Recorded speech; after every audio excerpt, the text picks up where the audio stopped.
ओए, तू कब आई कॉलेज से? तब जब आप और माँ मुझे इस घर से भगाने की साजिश रच रहे थे। हैं? अरे तू पागल है क्या? अरे हम तो तेरी शादी की बात कर रहे थे यार। हाँ तो शादी का मतलब तो यही हुआ ना कि अब मेरे लिए इस घर में कोई जगह नहीं है। ए चुटकी, फालतू बातें ना कर, साफ साफ बोलना क्या बात है। साफ बात यह है भैया कि अभी मुझे शादी नहीं करनी, मुझे और पढ़ना है, जॉब करनी है और फिर। समझ गया। तो ये सब कुछ तू आराम से भी तो बोल सकती थी ना। मैं तेरा भाई हूं और मेरे रहते वही होगा जो मेरी बहन चाहेगी। माँ, आप उन लोगों को फोन करके बोल दो कि हमारी किरण अभी पढ़ाई में बिजी है तो वो किसी और को ढूंढ ले। लेकिन बेटा ऐसा अच्छा रिश्ता बार बार नहीं मिलेगा और उन लोगों की कोई मांग भी नहीं है तो। नहीं माँ, जब एक बार किरण ने बोल दिया कि उसे शादी नहीं करनी तो बस, अब इस पर कोई बात नहीं होगी। और बता छुटकी, कुछ और चाहिए तुझे? सूरज के सवाल के जवाब में किरण ने कुछ नहीं कहा। दरअसल पिता की मौत के बाद सूरज घर में अकेला कमाने वाला था। उसे अपनी पढ़ाई छोड़कर एक फैक्ट्री में मजदूरी का काम करना पड़ा और फिलहाल वो बड़ी मुश्किल से घर का खर्च चला रहा था। लेकिन इन हालातों में भी वो अपनी इकलौती बहन किरण की हर ख्वाहिश को पूरा करने की कोशिश करता था। दूसरी तरफ किरण भी अपने भाई सूरज पर जान छिड़कती थी। फिर एक दिन, देख किरण, अब तेरा कुछ ज्यादा ही हो रहा है, समझी ना? लेकिन माँ, एक बार भैया से बात तो कर लेने दो। कोई जरूरत नहीं उससे कुछ कहने की, उसी के लाड का नतीजा है जो तेरे पांव जमीन पर नहीं टिक रहे। किसी बात को लेकर किरण और उसकी माँ सविता में बहस चल रही थी, तभी सूरज वहां आ गया और फिर। माँ, ये मुझसे नहीं कहेगी तो किससे कहेगी अपनी बात? तू बता छुटकी, डर मत, तू बोल। भैया, मुझे स्कॉलरशिप मिली है, आगे की पढ़ाई शहर के सबसे बढ़िया कॉलेज से करने का मौका है, लेकिन माँ मुझे मना कर रही है। मना नहीं करूं तो क्या करूं? हाँ, अरे लड़की जात है, शहर में अकेली कैसे रहेगी? अरे पर शहर में रहना किसे है, मैं हर रोज यहीं से जाऊंगी ना शहर। हाँ, और हर रोज तेरे आने जाने का खर्च भी क्या इससे मिलेगा? ये क्या कहते हैं इसे, सलाकर क्या? स्कॉलरशिप माँ, भैया आप ही समझाओ ना माँ को, मैं मैनेज कर सकती हूँ। नहीं छुटकी, रोज बस से शहर आने जाने में तेरा बहुत समय बर्बाद होगा और ये सुरक्षित भी नहीं है तेरे लिए। तो इसका मतलब आप भी चाहते हो कि मैं ये स्कॉलरशिप छोड़ दूं? अरे मैंने ये कब कहा? तू रुक, थोड़ा सा वक्त दे मुझे, मैं कुछ करता हूँ। इतना कहकर सूरज घर से बाहर चला गया और उसके जाते ही सविता फिर से किरण को कोसने लगी और किरण रोते हुए अपने कमरे में चली गई। लेकिन फिर उसी शाम। अरे ओ छुटकी, अरे कहाँ है? जल्दी से बाहर आ, देख मैं क्या लेकर आया हूँ तेरे लिए।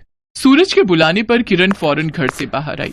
उसने देखा कि सूरज अपने साथ एक बिल्कुल नई स्कूटी लेकर आया था, जिसकी चाबी उसने किरण की तरफ बढ़ाते हुए कहा, ये ले छुटकी, ये स्कूटी तुझे तेरी मंजिल तक पहुंचाएगी। लेकिन भैया ये स्कूटी कहाँ से?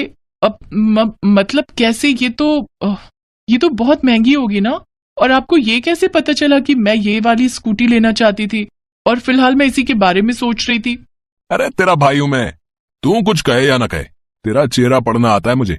चल अब जल्दी से मुझे इसे चला के दिखा। मुझे पता है कि तुझे स्कूटी चलानी आती है, अपनी सहेली से सीखी ना तूने। हाँ भैया, आ जाओ, आप मेरे पीछे बैठो, मैं आपको मस्त घुमा कर लाती हूँ। सूरज ने फिलहाल बात टाल दी थी, लेकिन उसकी माँ सविता जानती थी कि स्कूटी खरीदना वाकई कितना मुश्किल रहा होगा सूरज के लिए। दूसरी तरफ किरण अब बहुत खुश थी। जल्द ही उसका ड्राइविंग लाइसेंस बन गया और शहर के कॉलेज में उसका एडमिशन भी हो गया और अपनी स्कूटी से वो हर रोज बिना किसी परेशानी के कॉलेज जाने लगी। दूसरी तरफ सूरज भी जी तोड़ मेहनत कर रहा था। अब वो बहुत कम वक्त के लिए ही घर आ पाता था और इसी वजह से उसकी मुलाकात किरण से भी बहुत कम ही हो पाती थी। फिर एक दिन, माँ आज तो भैया की छुट्टी होती थी ना? अब पता नहीं, बोल रहा था कि फिलहाल फैक्ट्री में काम ज्यादा है तो छुट्टी नहीं मिल पा रही। अरे ऐसे कैसे? आज मैं घर पर हूँ तो वो काम पर कैसे जा सकते हैं? मैं अभी उन्हें घर लेकर आती हूँ। इतना कहकर किरण ने अपनी स्कूटी उठाई और सीधा उस फैक्ट्री में जा पहुंची जहाँ सूरज काम करता था। लेकिन ये चौंकाने वाली बात थी कि सूरज तो वहां पर था ही नहीं। फिर फैक्ट्री के लोगों से किरण को जो सच्चाई पता चली, उसे सुनकर किरण सख्ते में आ गई।